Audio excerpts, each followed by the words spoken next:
Vamos dar início.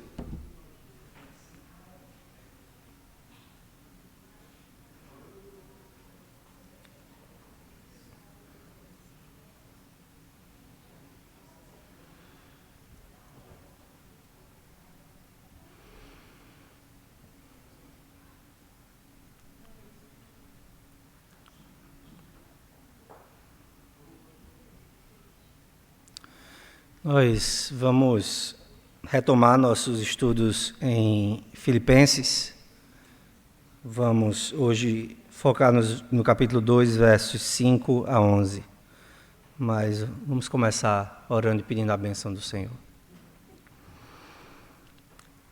Pai, nós nos aproximamos de Ti, Senhor, gratos pela bênção que é ter a Tua igreja, pela bênção que é fazer parte do Teu povo, pela bênção que é, Senhor, andar no Teu caminho não sozinhos, mas junto com aqueles que o Senhor Jesus Cristo redimiu pelo Seu sangue.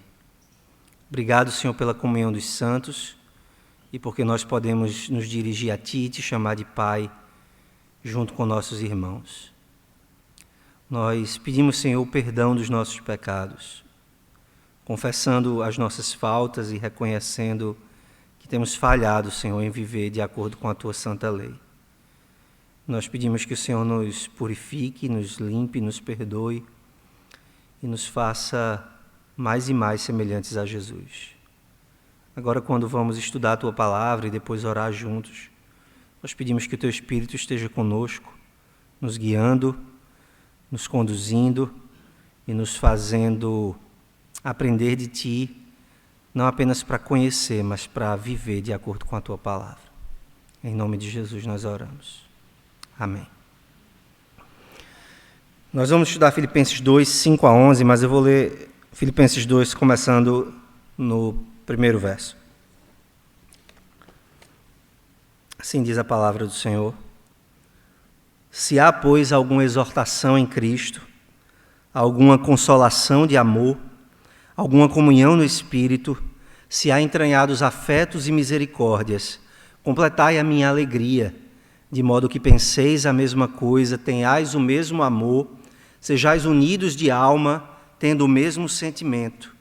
Nada façais por partidarismo ou vanglória, mas por humildade, considerando cada um os outros superiores a si mesmo. Não tenha cada um em vista o que é propriamente seu, senão também cada qual o que é dos outros.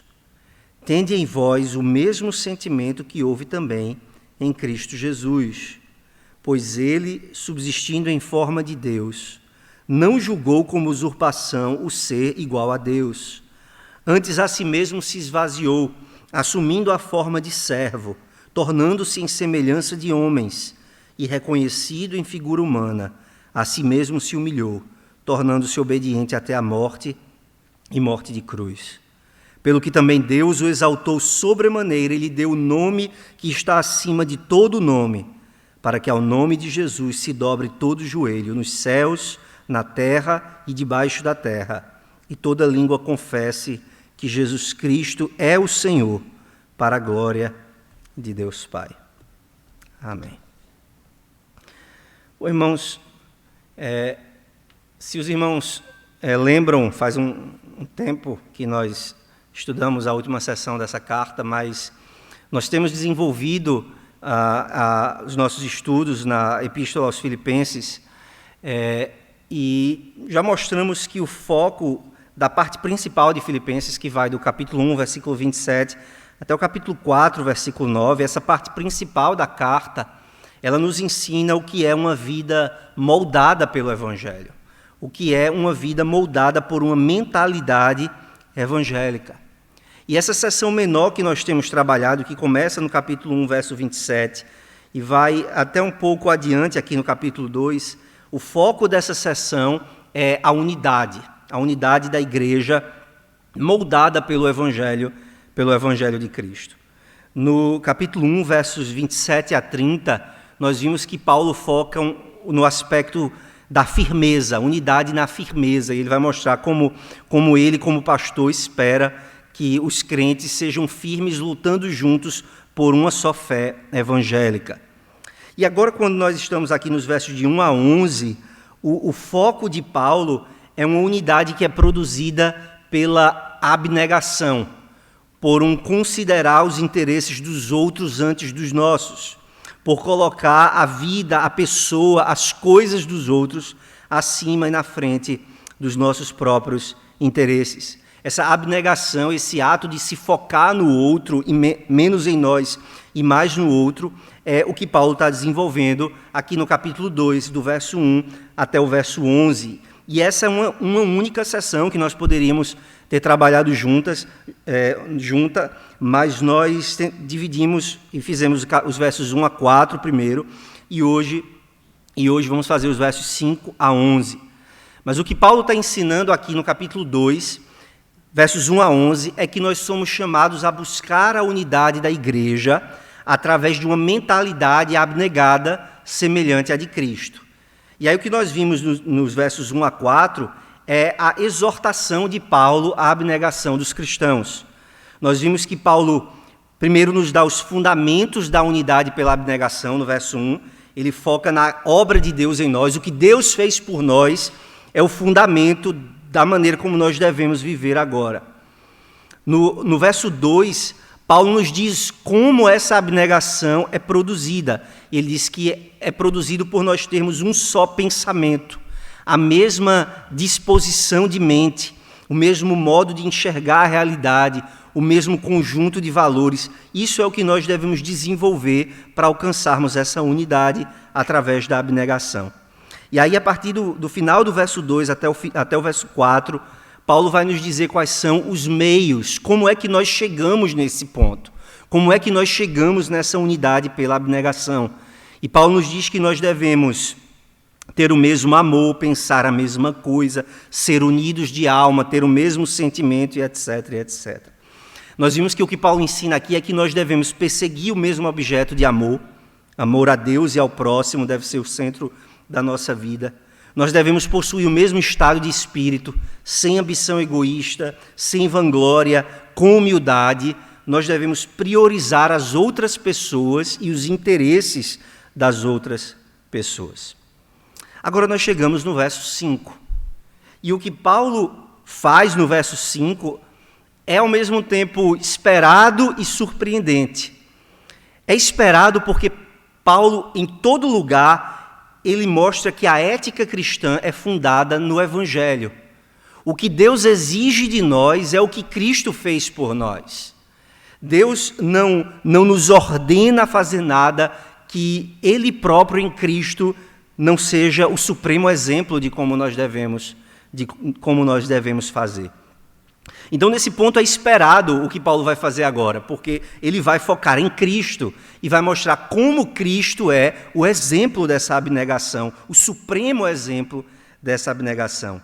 Ao mesmo tempo, é surpreendente, porque Paulo está nos mostrando aqui a glória e a maravilha daquilo que Cristo fez, não apenas na cruz, mas desde a eternidade passada, quando no conselho da Trindade, o Filho aceitou a missão de se fazer homem para entregar a sua vida por nós. E Paulo mostra então que desde a eternidade, o Filho de Deus tem essa disposição de se entregar por nós. E então, quando ele encarna e quando ele se torna obediente até a morte e morte de cruz, nós vemos essa missão acontecendo e o Filho se sacrificando pelos interesses daqueles a quem ele veio salvar. Então, Paulo vai agora nos mostrar o supremo exemplo de abnegação. Em outros lugares de Filipenses, Paulo vai usar exemplos de outras pessoas. Ele vai usar o seu próprio exemplo no capítulo 3. Mais adiante, no capítulo 2, ele vai usar o exemplo de Timóteo, o exemplo de Epafrodito, mas aqui o exemplo que ele dá é o exemplo de Cristo. Se nós queremos aprender como buscar a unidade da igreja através de uma mentalidade abnegada, nós temos que olhar para o exemplo de Cristo. Então, o que nós vamos ver em primeiro lugar, no verso 5, é a exortação a seguir o exemplo abnegado de Cristo. Então, Paulo dá uma exortação. Tende em vós, olhe comigo para o verso 5, tende em vós o mesmo sentimento que houve também em Cristo Jesus.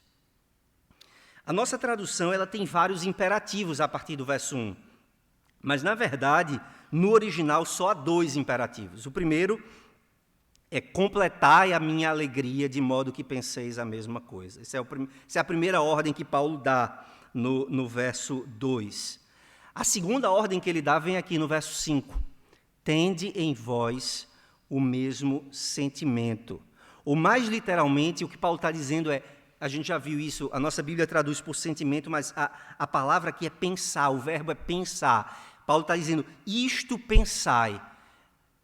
O pensamento que deve haver em vós, ele está dizendo, é o mesmo pensamento que houve em Cristo Jesus. A mesma disposição de mente que vocês devem cultivar é a disposição de mente que houve em Cristo Jesus. E aqui fica muito claro que o tema central de Paulo é essa unidade cristã fundamentada numa mente comum.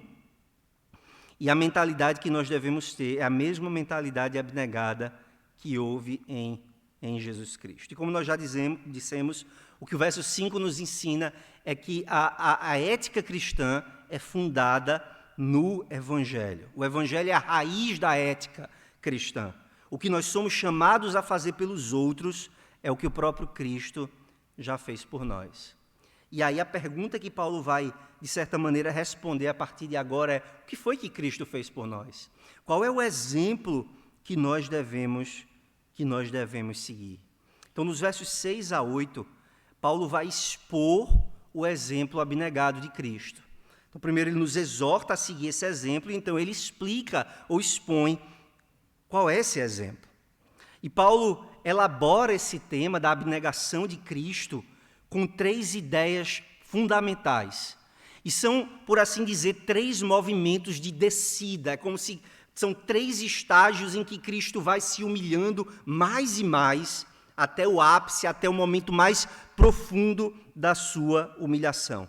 Quais são esses 3 movimentos? Veja comigo. No verso 6, Paulo diz que Cristo não julgou como usurpação o ser igual a Deus. Esse é o primeiro movimento de humilhação. No verso 7, o segundo movimento, Cristo a si mesmo se esvaziou. E no verso 8, o terceiro movimento, Cristo a si mesmo se humilhou. Então, três movimentos de descida, por assim dizer. O que cada um desses movimentos nos ensina? Vamos tentar entender um pouco isso. Em primeiro lugar, no verso 6, nós vemos que Cristo não reteve para si aquilo que ele poderia usar em prol dos outros. Cristo não reteve para si aquilo que ele poderia usar em prol dos outros. Veja o que Paulo diz a respeito de Jesus Cristo. A partir do verso 6, o que nós temos é uma espécie de hino, ou no mínimo de uma poesia. Paulo usa uma linguagem muito exaltada para falar de Cristo. E muitos chamam esse de um hino, o grande hino cristológico de Paulo. Então é uma espécie de hino, ou pelo menos de poema, que Paulo utiliza para nos explicar o que foi que Cristo fez por nós e qual é o exemplo que nós temos de seguir. E aqui nós mergulhamos nas profundezas do mistério da obra de Cristo, da pessoa e da obra de Cristo. E é muito profundo, nós poderíamos passar semanas estudando cada um desses versículos, como o pastor Paulo tem feito com 1 Timóteo capítulo 3. Nós temos aqui tantas coisas gloriosas para meditar a respeito do que Cristo fez por nós, mas vamos tentar capturar pelo menos a ideia fundamental de cada um desses versículos. Paulo começa o verso 6 dizendo que ele, isto é, Cristo Jesus, subsistindo em forma de Deus, não julgou como usurpação o ser igual a Deus. Veja que 2 vezes nesse versículo, Paulo enfatiza a divindade de Cristo. Quando ele diz que Cristo subsiste em forma de Deus, ele está dizendo que Cristo possui uma divindade essencial. Cristo é o próprio Deus. Ele é uma pessoa eternamente divina, assim como o Pai e o Espírito. Cristo é, como nós confessamos, de uma substância com o Pai e com o Espírito. Ele é igual ao Pai e igual ao Espírito em glória e poder. Mas ele é distinto do Pai e do Espírito em suas propriedades pessoais. O Pai não é gerado, por isso ele é o Pai. Eternamente ele é aquele que gerou o Filho. O Filho não gera, ele é gerado do Pai. O Espírito não gera nem é gerado, mas ele é procedente, ele procede do Pai e do Filho. Mas o Pai, o Filho e o Espírito são um só Deus. Três pessoas de uma só substância ou essência, iguais em poder e glória. E Paulo quer deixar isso muito claro no verso 6, tanto que ele fala duas vezes, Cristo subsiste em forma de Deus, e no final ele diz que Cristo é igual a Deus. E o que isso significa para nós, antes de qualquer outra coisa, é que juntamente com o Pai e com o Espírito, o eterno Filho de Deus, Deus o Filho, é digno de toda glória e adoração. Comentando esse texto, um autor diz que a forma da pessoa que é Jesus Cristo é idêntica à forma daquele a quem nós chamamos de Deus. Cristo não é apenas alguém semelhante a Deus, parecido com Deus. Ele também não é alguém com a aparência de Deus, que parece ser Deus, mas não é. Ele é o próprio Deus. E é por isso que Paulo diz, ele subsiste em forma de Deus. É como se Paulo estivesse dizendo assim, se você olha para a silhueta de Cristo, você olha para a silhueta de Deus. Se você olha para a forma de Cristo, você olha para a forma de Deus. Isso é quem Cristo é, essencialmente. Ele é eternamente Deus, uma pessoa divina, o Filho, o eterno Filho de Deus. Mas aí o que Paulo diz nesse verso 6 é que apesar dessa natureza divina, ou talvez mais propriamente por causa dessa natureza divina, Paulo diz que o Filho não julgou como usurpação o ser igual a Deus. O que significa dizer que Jesus não julgou como usurpação o ser igual a Deus? O que essa palavra usurpação significa aqui? É difícil porque essa é uma palavra que só aparece aqui, em todo o Novo Testamento, ela não aparece em nenhum outro lugar. E existem algumas tentativas de explicar esse texto. A melhor explicação, acredito eu, é a seguinte. O que Paulo quer dizer quando ele diz que Cristo não julgou como usurpação ser igual a Deus? Paulo quis dizer que Cristo considerou que ser igual a Deus não era algo a ser usado em benefício próprio. Ser igual a Deus não é algo a ser usado em benefício próprio.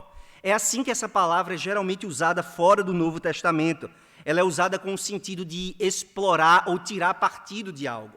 E o que Paulo está dizendo então é Cristo, embora sendo Deus, ele não tirou partido do ser igual a Deus. Ele usou a glória da sua eterna divindade para expressar e revelar o amor divino por nós. Na redenção, ao encarnar e vir realizar essa obra por nós, o Filho usou a sua eterna divindade para revelar o amor de Deus em ação por nós. Um comentarista diz o seguinte: o pré-existente e eterno Filho de Deus considerou que sua igualdade com Deus não era uma desculpa para fugir de sua missão redentora de sofrer e morrer. É uma linguagem que beira a irreverência, mas que captura um pouco dessa ideia. Cristo não quis dar desculpas ao Pai. Quando chamado a aceitar essa missão de encarnar, sofrer e morrer por nós, ele não disse, não, eu sou Deus, eu não posso assumir essa missão. Pelo contrário, ele usou a sua divindade para tomar sobre si essa missão de revelar o amor de Deus na nossa salvação. Então esse é o primeiro movimento da disposição de Cristo, da disposição abnegada de Cristo. Ele não reteve para si o que ele poderia usar em favor dos outros. Ele aceitou a missão de ser o nosso Redentor. O segundo movimento vem no verso 7, como nós dissemos. Cristo escondeu a sua natureza divina sob o véu da natureza humana. Veja o que Paulo diz no verso 7. Pois ele, subsistindo em forma de Deus, verso 6, não julgou como usurpação o ser igual a Deus. Antes, a si mesmo se esvaziou, assumindo a forma de servo, tornando-se em semelhança de homens e reconhecido em figura humana e assim por diante. Veja que Paulo vai usar três ideias para descrever a mesma coisa. Ele diz que Cristo se esvaziou. Depois ele diz que Cristo assumiu a forma de servo. E depois ele diz que ele se tornou em semelhança de homens. Não são três coisas que Cristo fez, mas é uma coisa só, descrita de três maneiras. O que é que significa dizer que Cristo se esvaziou? Aqui nós precisamos tomar cuidado. Porque esvaziar-se é uma metáfora. É óbvio, Cristo não é um balão de ar. Então, ao esvaziar-se significa, é uma metáfora. E o que é que essa metáfora significa? Significa que Cristo deu mais um passo no aprofundamento da sua humilhação. Mas nós precisamos tomar cuidado para entender muito bem o que isso significa. Como é que Cristo se humilha ao esvaziar-se? Cristo não perdeu nenhum atributo da natureza divina. Ele não deixou de ser nem um pouco Deus, até porque Deus é simples, o que significa que os atributos de Deus têm uma unidade completa, não é possível abrir mão de um atributo e preservar o outro. Deus é infinito, eterno, imutável em seu ser, sabedoria, justiça, verdade, bondade santidade, bondade e verdade.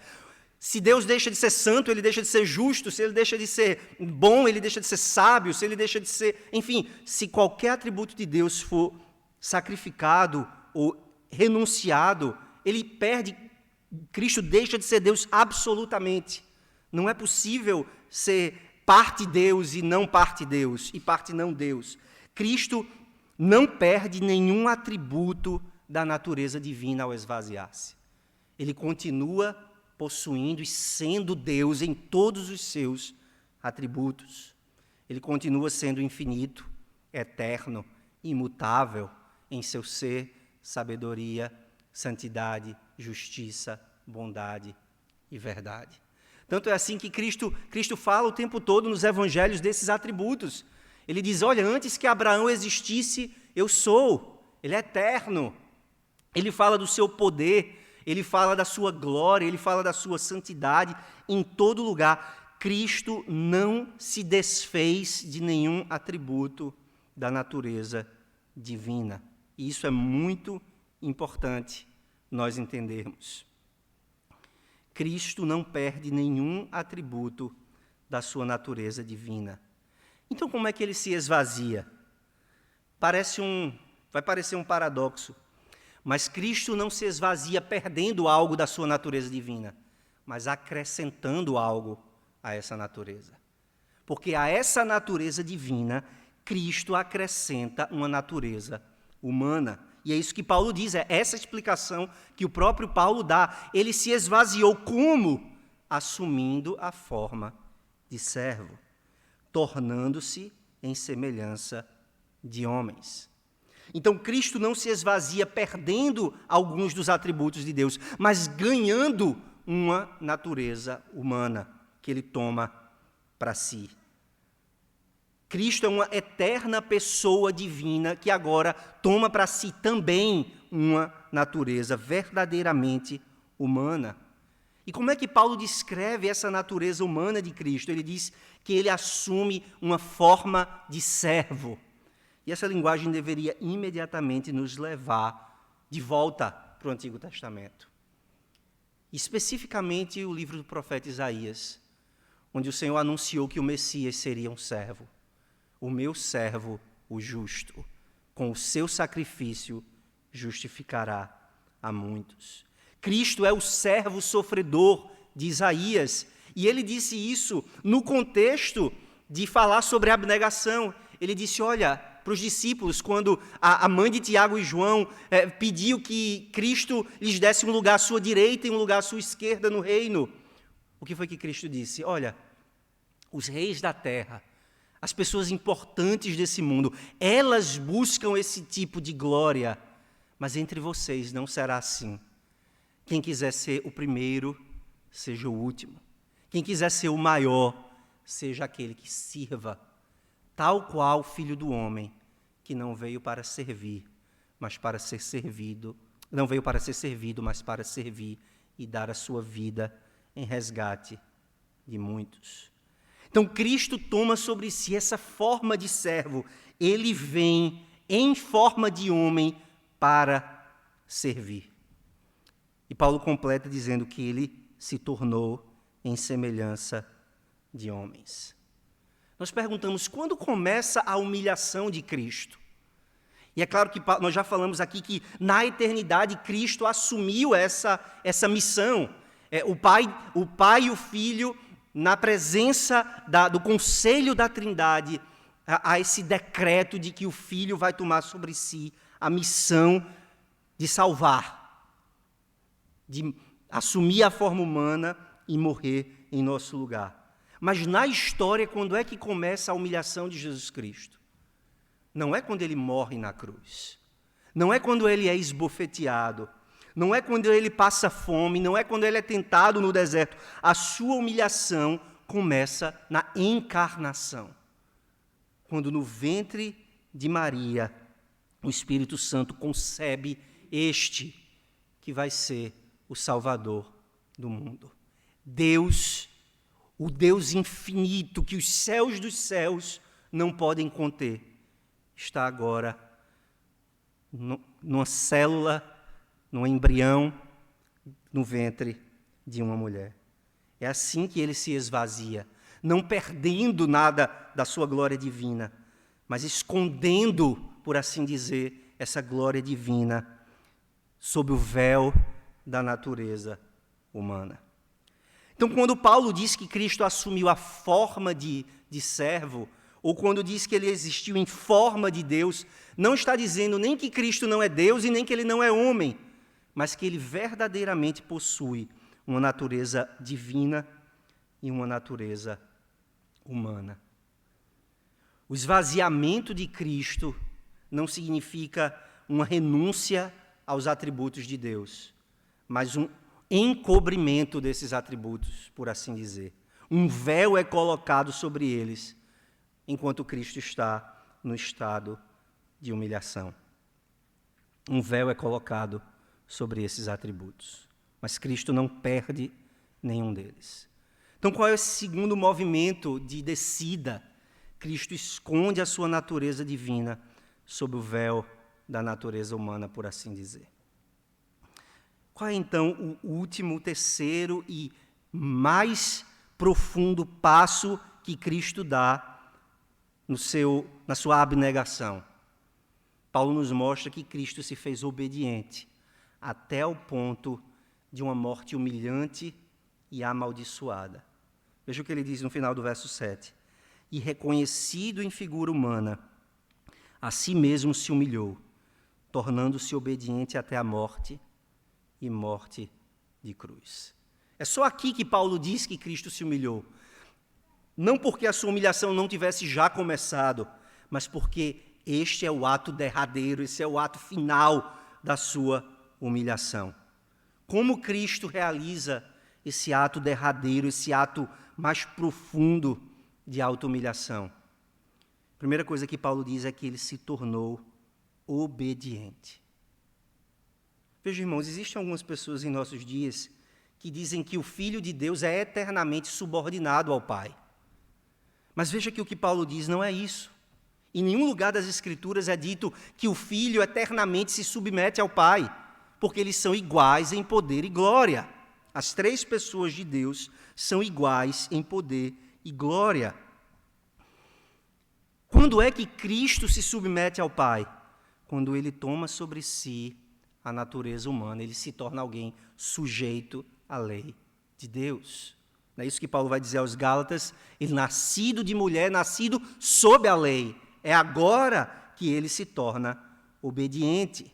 É com a encarnação, é o Filho encarnado quem se submete ao Pai em todas as coisas. Então, Cristo primeiro se torna obediente. Mas obediente até que ponto? Qual é o limite da obediência de Cristo? Será que chegaria algum momento em que ele diria: Pai, eu já fiz o suficiente, o bastante, me poupa daqui por diante? Nós sabemos que não, ele foi obediente até a morte, e morte de cruz. A morte foi o ato máximo de obediência do Filho. Ele não negou obedecer ao Pai, embora essa obediência lhe custasse a própria vida. Para cumprir a vontade do Pai, ele tinha de ser arrancado da terra dos viventes. E muito embora tenha chorado e suado sangue no Getsêmani, ele disse: Pai, seja feita a tua vontade e não a minha. Obediente até a morte, e morte de cruz. Veja, há uma ênfase na cruz aqui. A morte mais vergonhosa, talvez a mais dolorosa e certamente a mais amaldiçoada morte, de acordo com a lei de Deus, foi a morte que Cristo tomou sobre si. Maldito todo aquele que for pendurado no madeiro. E foi essa morte vergonhosa, dolorosa, amaldiçoada, a morte do pior criminoso, foi a morte que o homem mais justo que já existiu recebeu. O único justo. Foi essa morte que ele recebeu. Então nós vemos Paulo enfatizar aqui a abnegação de Cristo com esses 3 passos. Ele não julgou como usurpação ser igual a Deus. Ele se esvaziou, tomando sobre si a natureza humana. E ele se fez obediente até a morte, e morte de cruz. Nós podemos dizer que essa abnegação de Cristo envolve 3 ofertas. Cristo se oferece de 3 formas nesse ato de abnegação. Ele oferece a sua perfeita divindade como adequada à missão da redenção. Ele se oferece para ser o mediador e o redentor daqueles a quem o Pai elegeu para salvar. Ele oferece a sua pessoa divina para receber a humilhação da encarnação. Ele aceita assumir uma natureza humana para ser o adequado mediador, o perfeito mediador, o sumo sacerdote e o próprio sacrifício que vai ser feito pelo povo de Deus.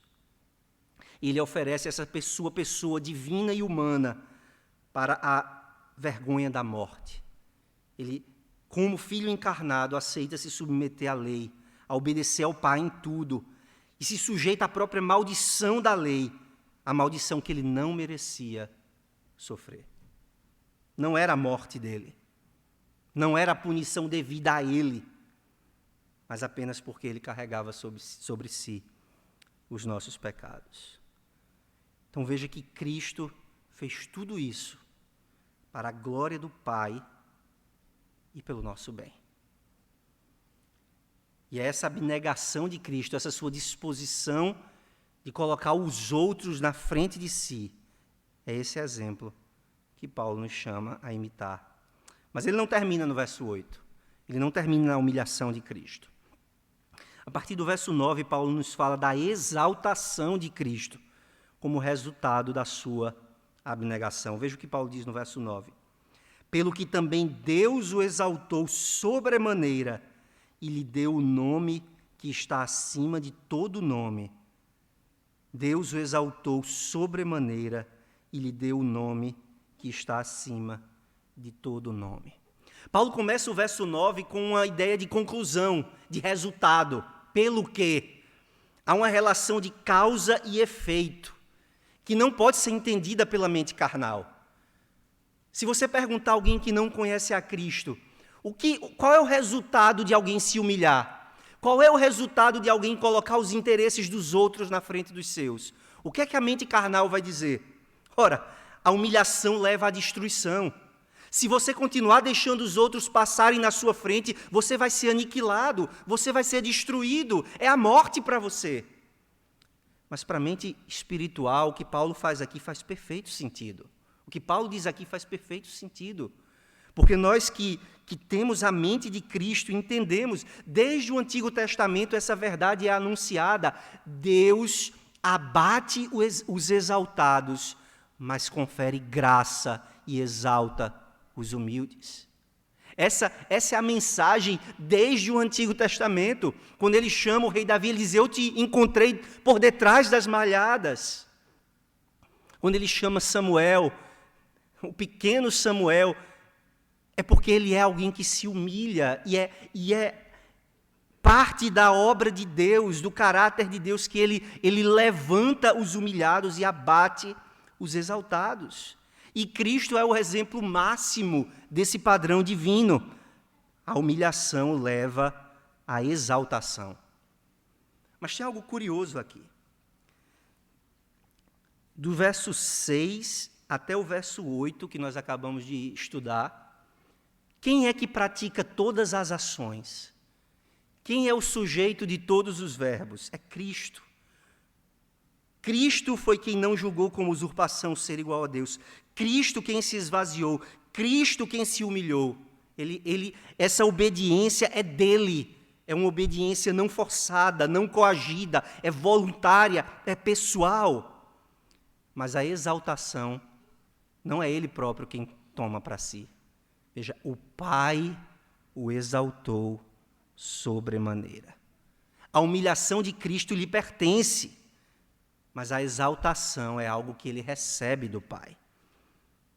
Não é algo que ele faz por si mesmo. E como é que o Pai glorifica a Cristo? Paulo diz, o Pai o exaltou sobremaneira, e aí ele explica, lhe dando o nome que está acima de todo o nome. O que significa, irmãos, dizer que Cristo tem o nome sobre todo o nome? O que significa dizer que Cristo recebeu do Pai o nome acima de todo o nome? Existem dois aspectos. O primeiro é declarativo. O que o Pai faz ao ressuscitar Cristo e levá-lo aos céus para se assentar à sua direita é vindicar e aprovar o seu Filho. O Pai está dizendo, ele é o meu Filho amado em quem eu tenho todo prazer. Aquilo que os homens fizeram com ele, humilhando, condenando, assassinando, eu agora desfaço, diz o Pai. Eu estou desfazendo, vindicando a glória do meu Filho. A glória que ele tem comigo desde antes da fundação do mundo. Então, nesse ponto, nesse aspecto, o Pai apenas declara aquilo que já pertence a Cristo como Filho de Deus desde a eternidade. A glória que ele sempre teve e nunca deixou de ter é agora anunciada por toda a terra. Ele é quem ele disse que ele era. Ele é quem ele disse que ele era. Mas existe um outro aspecto dessa exaltação, que é o aspecto mediatorial. Na condição de Deus homem, na condição do nosso mediador, na condição do Verbo encarnado, a própria humanidade de Cristo é elevada a um status que ela não possuía antes da humilhação. É a mesma lógica de Mateus 28. Toda autoridade me foi dada no céu e na terra. Como assim? Cristo sempre teve toda a autoridade. Ele é o eterno Filho de Deus. Mas o que é que ele está dizendo ali? Agora, como homem também, eu sou o Rei dos Reis e o Senhor dos Senhores. Eu assumi o trono que o meu Pai prometeu para mim. Como mediador, como Deus homem, ele se senta no trono na sua ressurreição. A mesma coisa é o que Paulo está dizendo aqui. O Pai lhe deu o nome que está acima de todo nome. Porque agora existe um homem sentado num trono de Deus nos céus. E esse é o nosso Redentor, o mediador da aliança, o nosso Senhor Jesus Cristo. Paulo explica o resultado dessa exaltação no verso 10, nos versos 10 e 11.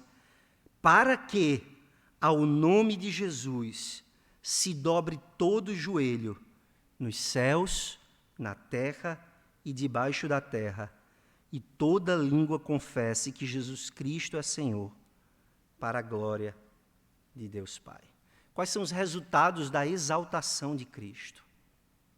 Paulo diz, em primeiro lugar, submissão universal. Ele é o rei sobre tudo e todos. Não há um lugar no universo, 1 centímetro de toda a criação, visível e invisível, sobre o qual Cristo não seja Senhor. Todo joelho se dobra diante dele, nos céus, na terra e debaixo da terra. Obviamente, Paulo não está falando aqui apenas da igreja. Sim, nós nos ajoelhamos diante de Cristo, nós nos dobramos perante Ele com amor e reverência. Mas os inimigos dele também dobram os joelhos. Talvez nós não vejamos isso claramente agora. Talvez não esteja evidente para nós ainda esse fato. A igreja é perseguida em vários lugares do mundo. A igreja parece não estar indo tão bem na nossa nação. Parece que Cristo não tem o domínio pleno do universo, mas Paulo diz aqui, isso já pertence a Ele. Ele é rei e todo joelho se dobra perante Ele. Os inimigos já não podem resistir ao poder dele. E isso é uma fonte de grande conforto e encorajamento para nós. O segundo resultado que Paulo menciona é que toda língua confesse que Jesus Cristo é Senhor. Então, os joelhos se dobram e as línguas confessam que Cristo é o Rei do universo. Para a gente encerrar, tem algo interessante aqui no verso 11. Paulo está citando ou está parafraseando Isaías 45. Eu queria que você voltasse comigo, se você puder, para Isaías 45. Isaías 45, verso 23, diz assim: Por mim mesmo tenho jurado, da minha boca saiu o que é justo, e a minha palavra não tornará atrás. Diante de mim se dobrará todo joelho e jurará toda língua. Quem tá falando nesse verso? Veja o verso 24. De mim se dirá, tão somente no Senhor, em letras maiúsculas, a justiça e força. Até ele virão e serão envergonhados todos os que se irritarem contra ele. Quem é que diz em Isaías 45? Todo joelho se dobrará perante mim, toda língua confessará. É o Senhor Javé. É o Deus da aliança. É o Deus que diz, eu sou e não há outro. E o que é que Paulo diz agora? Esse eu sou é o Senhor Jesus Cristo. Isaías 45 é uma das afirmações mais fortes de que existe um único Deus. Jeová está dizendo, não existe outro além de mim. E Paulo pega essa declaração de que existe um único Deus e diz, esse Deus é Jesus Cristo. Não há como não crer na Trindade, estudando essa alusão. Um só Deus, mas o Pai é Deus, o Filho é Deus, o Espírito é Deus. E não há três deuses, mas um só Deus. O Pai é Senhor, o Espírito é Senhor, o Filho é Senhor, mas não há três senhores, e sim um só Senhor. O Pai diz, eu sou o Javé, o Deus da aliança. O Filho diz, eu sou Javé, o Deus da aliança. O Espírito diz, eu sou Javé, o Deus da aliança. Mas não há três Javés, há um só Senhor. E essa declaração de que Cristo é Senhor, de que Jesus é Senhor, é uma das declarações mais claras da divindade da divindade de Cristo. Cristo carrega consigo o nome daquele que é o único Senhor, Javé, para a glória de Deus Pai. E veja como tudo que Paulo está dizendo volta para o ponto que Paulo está tentando provar. Para a mesma exortação que Paulo está tentando fazer. Toda essa glória que Cristo recebe, toda essa exaltação que o Pai lhe dá, ele oferece de novo ao Pai, para a glória de Deus Pai. Na sua exaltação, ele busca o nosso bem e a glória do Pai. Na sua humilhação, ele busca o nosso bem e a glória do Pai. Na sua exaltação, ele também busca o nosso bem e a glória do Pai. O Pai exaltado na exaltação de Cristo. Irmãos, nesse texto, Paulo descortina para nós profundos mistérios. Os mistérios da Trindade, os mistérios da encarnação do Verbo eterno. E é impossível para o crente terminar a leitura desse hino sem louvor nos lábios e no coração. Tudo isso que Cristo fez, se humilhando, assumindo a forma de servo, sendo obediente até a morte, foi para nossa salvação. Foi para nos trazer de volta a Deus. Foi para nos colocar de novo em comunhão com o Deus cuja lei nós havíamos quebrado. Nós agora dobramos os nossos joelhos não porque somos forçados pelo poder de Cristo, mas porque fomos graciosamente atraídos a Ele pelo Espírito Santo. Nós confessamos que Ele é Senhor, não com espada no nosso pescoço, mas com amor no coração, por aquilo que Ele fez, por aquilo que Ele fez por nós. Como é que nós podemos transformar esse texto em oração? Em primeiro lugar, nós precisamos aprender a usar um texto como esse para louvar ao Senhor. Nós precisamos dar louvor a Deus Pai, que é a fonte de toda a obra da redenção, que propôs salvar um povo através da obra do seu Filho. Nós devemos dar louvor ao próprio Filho, que aceitou a missão de encarnar, de ser o mediador e redentor dos eleitos de Deus, que viveu uma vida perfeita e sofreu uma morte horrenda para se oferecer a si mesmo como um sacrifício e oferta a Deus pelos nossos pecados. Nós devemos louvar o Espírito, que nos une a Cristo, que nos faz participantes de Cristo, que nos dá a mente de Cristo, que nos dá corações e lábios que confessam o nome do Senhor Jesus, para a glória de Deus Pai.